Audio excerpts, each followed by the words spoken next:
যুক্তরাষ্ট্র থেকে ইসরায়েলে অস্ত্র সরবরাহ বর্তমানে একাধিক জটিল কারণে বাধাগ্রস্ত হচ্ছে। রাজনৈতিক চাপ, উৎপাদন সংকট, গোলাবারুদের মজুদ ঘাটতি এবং আন্তর্জাতিক বিধিনিষেধ সব মিলিয়ে ঐতিহ্যবাহী মার্কিন ইসরায়েলি সহযোগিতায় দেখা দিয়েছে নতুন চ্যালেঞ্জ।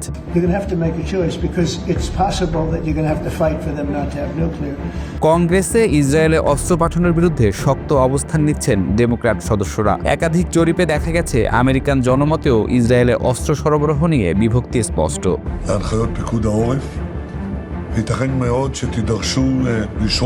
সরবরাহ নিশ্চিতে উৎপাদন সংকটও বড় বাধা হয়ে দাঁড়িয়েছে। পেন্টাগনের তথ্য অনুযায়ী যুক্তরাষ্ট্র এখন প্রতি মাসে মাত্র 40,155 মিমি আর্টিলারি শেল উৎপাদন করতে পারছে, যেখানে লক্ষ্যমাত্রা ছিল 75,000। এই ঘাটতি কেবল ইসরায়েলের চাহিদা পূরণে নয়, ইউক্রেনের ক্ষেত্রেও সমস্যা তৈরি করছে।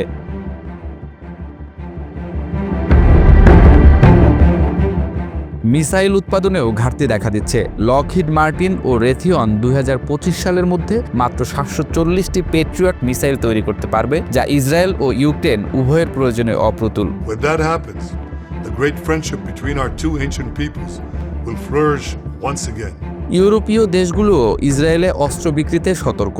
স্পেন পুরোপুরি নিষেধাজ্ঞার আহ্বান জানিয়েছে, যুক্তরাজ্য বাণিজ্য আলোচনা স্থগিত করেছে, ফ্রান্স ও কানাডা ইঙ্গিত দিয়েছে নিষেধাজ্ঞার। ইউরোপীয় ইউনিয়ন ইসরায়েলের সাথে অ্যাসোসিয়েশন চুক্তি পর্যালোচনা করছে।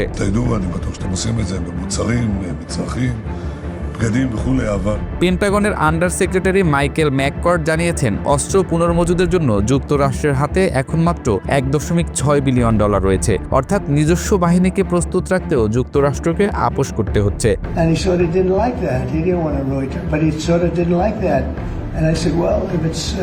ট্রাম্প প্রশাসন একদিকে ইসরায়েলের পক্ষে শক্ত অবস্থান নিয়েছে, অন্যদিকে কংগ্রেসীয় পর্যবেক্ষণ এড়িয়ে $4 বিলিয়ন অস্ত্র সরবরাহ করেছে। মার্কো রুবিও জরুরি ক্ষমতা প্রয়োগ করে অস্ত্র সরবরাহে অগ্রাধিকার দিচ্ছেন, কিন্তু এটি যুক্তরাষ্ট্রের দীর্ঘমেয়াদী সামরিক প্রস্তুতির উপর চাপ ফেলছে।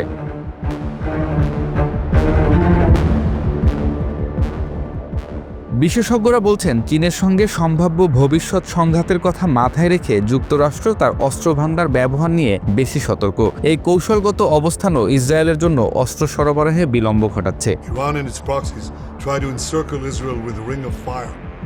ভবিষ্যতের জন্য প্রস্তাবিত সমাধান হিসেবে হাউস অব রিপ্রেজেন্টেটিভস $131 মিলিয়ন বরাদ্দ করেছে যুদ্ধকালীন উৎপাদন বাড়াতে। তবে এই উদ্যোগ তাৎক্ষণিক সমস্যার সমাধান নয়, বরং দীর্ঘমেয়াদী প্রস্তুতির অংশ।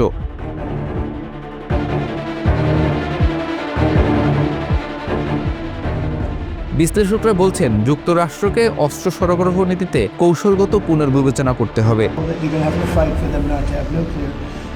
And it's interesting because I did ask Tucker, I said, well,